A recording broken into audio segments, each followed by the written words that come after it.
Seigneur, soyez puissamment bénis. Et je prie que la grâce et la paix du Seigneur vous localisent là où vous êtes, au nom de Jésus. Je voudrais vous partager 2 histoires qui ont changé ma vie. Et la première histoire est dans la Bible, bien sûr, dans 2 Rois, chapitre 5, à partir du verset 1 à 19. La Bible dit que Naaman, chef de l'armée du roi de Syrie, jouissait de la faveur de son maître et d'une grande considération, car c'était par lui que l'Éternel avait délivré les Syriens. Mais cet homme fort et vaillant était lépreux.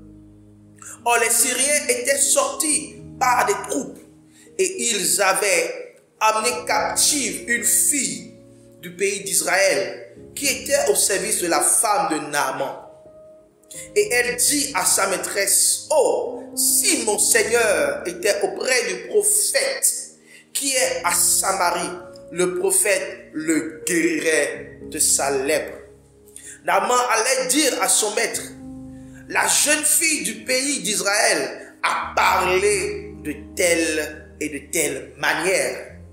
Et le roi de Syrie dit: va, rends-toi à Samarie et je t'enverrai une lettre.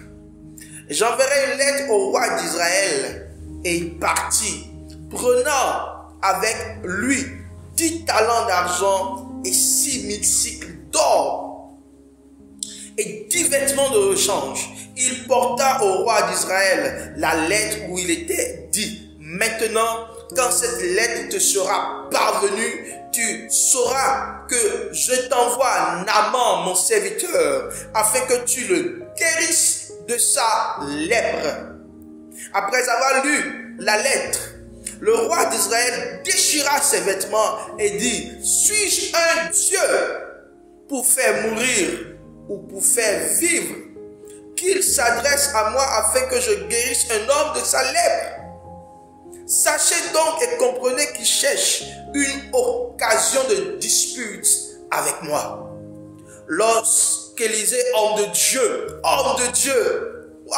apprit que le roi d'Israël avait déchiré ses vêtements, il envoya dire au roi: pourquoi as-tu déchiré tes vêtements? Laisse-le venir à moi et il saura qu'il y a un prophète.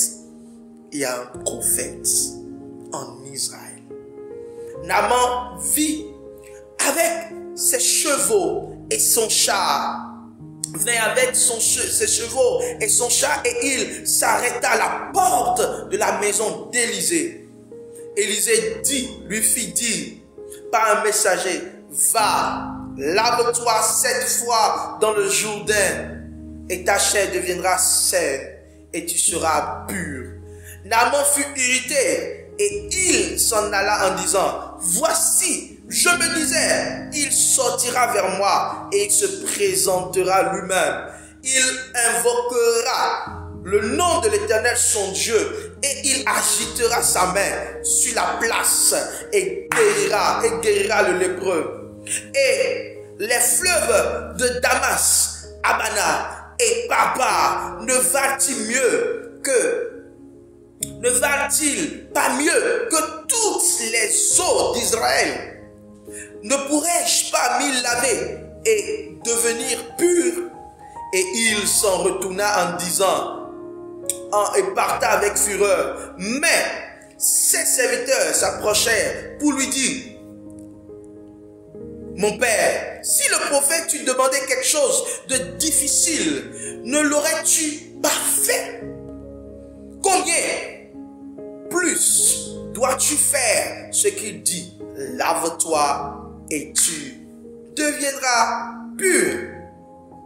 Il descendit alors et se plongea 7 fois dans le Jourdain, selon la parole de l'homme de Dieu, et sa chair redevint comme la chair d'un jeune enfant, et il fut pur. Naaman retourna vers l'homme de Dieu avec toute sa suite. Et lorsqu'il fut arrivé, il se présenta devant lui et dit, voici, je reconnais qu'il n'y a point de Dieu sur toute la terre, si ce n'est en Israël. Et maintenant, accepte, je te prie, un présent de la part de ton serviteur. Élisée répondit, l'Éternel dont je suis serviteur vivant, je n'accepterai pas. Et Naaman le pressa d'accepter, mais il refusa. Alors Naaman dit, puisque tu refuses, permets que l'on donne de la terre à ton serviteur une charge de 2 mulets, car ton serviteur ne veut plus offrir à d'autres dieux, ni holocauste, ni sacrifice.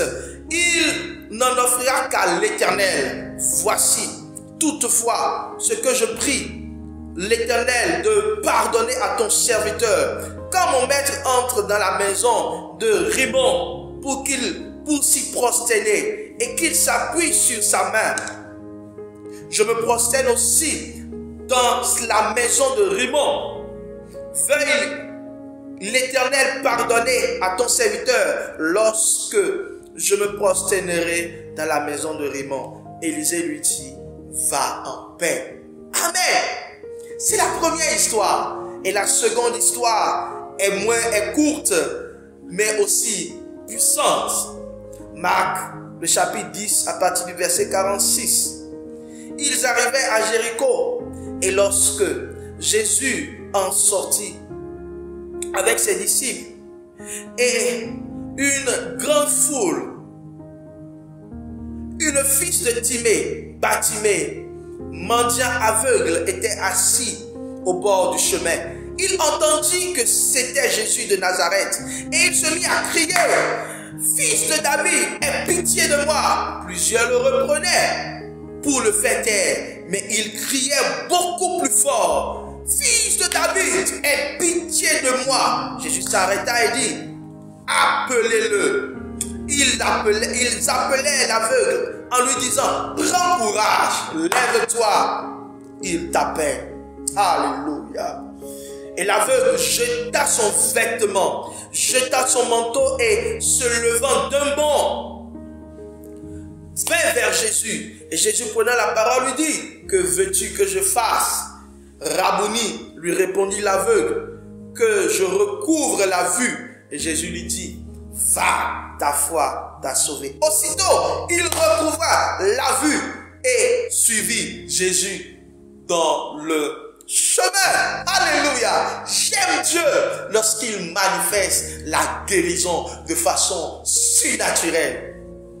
Alors le thème de notre prédication, c'est ne laisse pas ta guérison passer. Oh, tellement de gens laissent leur délivrance passer, tellement de gens laissent leur guérison passer, tellement de gens laissent leur prospérité passer. Mais toi, puisque tu entends ces paroles, tu ne laisseras pas ta guérison passer. Amen. Alléluia. Tu ne laisseras pas ta guérison passer. On avait dit à Naaman qu'il y avait en Israël quelqu'un qui pouvait le guérir. Et il a dit, je ne laisserai pas ma guérison passer. Alléluia. En ce temps, il y a quelqu'un qui peut te guérir, qui s'appelle Jésus. Ne laisse pas ta guérison passer. Maintenant, je veux te défier à avoir la foi en ce Jésus qui guérit. En ce Jésus qui guérit même le lépreux. Et la lèpre, au temps de Naaman, était une maladie vraiment honteuse. Une maladie qu'on ne pouvait pas guérir. Mais qu'est-ce qu'il y a d'impossible à notre Dieu? Qu'est-ce qu'il y a d'impossible à Yeshua? Tout est possible à mon Dieu. Tout est possible à Jésus. Si tu le crois, tu le verras. Alors, cette petite fille pouvait dire à la femme de Naaman, si seulement, bien-aimé, dans mon cœur, mon soupir pour toi, c'est si seulement tu pouvais croire en ce Jésus qui guérit encore aujourd'hui. Il guérit encore, alléluia. Il libère encore, alléluia. Il délivre encore. Le temps temps de miracle n'est pas passé. Il est le même hier, aujourd'hui et éternellement. Naaman était parti en Israël, mais sa foi voulait faiblir. Parce que le Dieu que nous servons est un Dieu aussi qui nous éprouve notre foi. Dieu peut éprouver ta foi par des petites choses. En te disant, simplement des fois il te dit simplement lève-toi, va à l'église. Et tu te diras dans ton cœur, est-ce que Dieu n'est pas là où je suis? Est-ce que c'est là où je dois aller pour être guéri? Il te dira subtilement des choses qui vont peut-être bloquer ta foi. Mais je veux te dire que ta foi ne soit point bloquée. Car celui qui t'a lancé cet appel en ce moment est celui-là qui a été envoyé pour guérir ceux qui ont le cœur brisé. Il a été envoyé pour proclamer aux captifs la délivrance. Il a été envoyé pour que les aveugles recouvrent la vue. Il a été envoyé pour renvoyer les libres, les opprimés, les prisonniers. C'est son appel. Cet appel est pour Jésus. L'Esprit de l'Éternel est sur lui. Il a oint pour annoncer une bonne nouvelle aux pauvres. Quel que soit ce que tu subis comme dépression, quel que soit ce que tu subis comme maladie, quel que soit ce que tu subis comme oppression, tu es peut-être en prison, bien-aimé, il peut te délivrer. Alléluia! J'aime mon Dieu. De quelle maladie souffres-tu?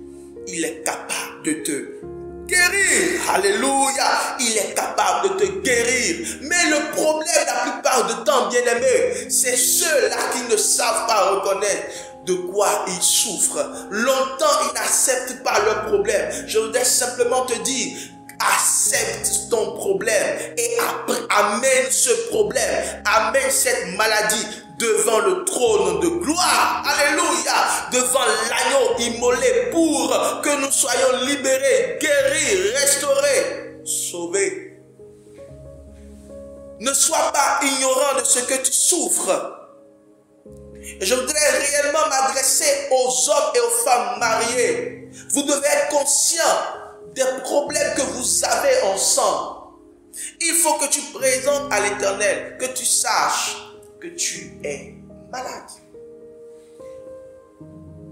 Bartimée savait qu'il était aveugle. C'est pourquoi quand il a entendu que Jésus-Christ passait par là, il devait saisir sa guérison. Il devait saisir une autre gloire. Alléluia. Et il a crié. Je voudrais te demander, quel est ton cri? Quel est ton cri? Quel est ton cri? De la même manière que lorsque tu es malade, tu aimes manifester cette maladie par un cri, par un gémissement, par une manière de prouver que tu es malade, bien-aimé. De la même manière, spirituellement, tu dois crier. Crier vers ton Dieu. Crier vers lui. Crier vers lui. Non, ne te lamente pas. Alléluia. Je ne suis pas venu t'annoncer. Je ne suis pas venu te demander de te lamenter. De ne pas crier sur Dieu. Si tu cries sur Dieu, c'est une abomination, c'est un blasphème. Tu dois crier à Dieu. Tu dois crier vers Dieu pour lui demander de te libérer de ces maux. Alléluia. Et il peut le faire pour toi. Bartimée a crié, on voulait l'en empêcher, mais la Bible dit qu'il a encore crié plus. Amen. Ne permets à personne de t'empêcher de crier. La Bible déclare que nous devons nous lever très tôt le matin et crier vers Dieu. Nous devons nous lever très tôt le matin pour adresser à l'Éternel notre cœur. Psaume 119, verset 147. Je dévance l'aurore et je crie. Alléluia. J'espère en tes promesses. Continue de crier. Tu as demandé à Dieu longtemps. Oui, mais continue de crier. Fais comme Bartimée. Quand on voulait l'empêcher de crier, il criait plus fort. Quand on veut t'empêcher de prier, prie plus fort. Quand on veut t'empêcher de prier, plus fort. Si la distraction veut t'empêcher de prier, prie plus fort. Crie vers l'Éternel plus fort. Ne te lamente pas. Ne dis pas pourquoi tu es dans cette situation. Dieu veut glorifier son nom dans ta vie. Alléluia. Il veut te montrer qu'il n'y a de Dieu que lui. Alors Naaman, dans sa déclaration qui m'a beaucoup touché, quand il a été purifié en se plongeant 7 fois dans le Jourdain, il a dit, maintenant je sais qu'il y a de Dieu qu'en Israël. Parce qu'il y avait tellement de Dieu. Il était réellement dans une nation tellement idolâtre, une nation où on adore tellement d'idoles, on adore tellement de faux dieux. Peut-être toi aussi tu es dans une nation où on adore tellement de faux dieux, mais je veux te lancer un défi. Crois que l'Éternel est le seul vrai Dieu et tu verras sa main agir dans ta vie. Il peut te guérir, il peut te relever, il peut te purifier, il peut te libérer de l'oppression. Va, sois libre de l'oppression, sois libre de toute forme d'oppression dans ta vie, de toute forme de maladie dans ta vie. Va, sois libre. Alléluia. Dieu peut le faire pour toi. Ne lâche pas. Amen. Saisis ta guérison dans la simplicité et l'obéissance. Saisis ta guérison dans la simplicité et l'obéissance. Imaginez un général et on lui dit simplement va te plonger dans le Jourdain 7 fois devant ses serviteurs. Il s'est dit que c'est honteux.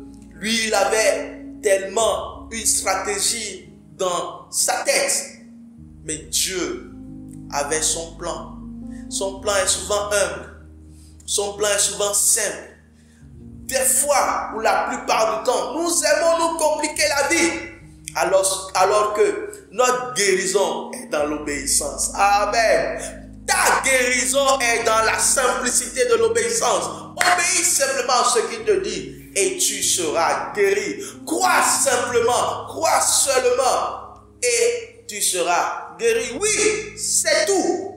Il n'y a pas autre chose. Il n'y a pas autre chose à faire. Crois simplement. Obéis simplement. Accepte simplement ce qu'il te dit maintenant. Et tu seras guéri, restauré, relevé. Tu pourras marcher. Tu es paralysé, tu pourras marcher. Et je prie que cette puissance qui est en ce lieu se manifeste maintenant dans ta vie. Dans le nom de Jésus, waouh, il se glorifie dans ta vie. Amen. Il se manifeste dans ta vie. Il te touche. Sa main te touche. Il te dit, viens. Comme il a dit, viens à Bartimée. Il te dit, viens. Viens. Que veux-tu qu'il fasse pour toi? Là où tu es, que veux-tu qu'il fasse pour toi? As-tu besoin d'une restauration? As-tu besoin d'une guérison? As-tu besoin d'une délivrance? As-tu besoin de la paix? As-tu besoin de la joie dans ton foyer? As-tu besoin de sa main qui continue par agir dans ta vie? Bien-aimé, que veux-tu qu'il fasse pour toi?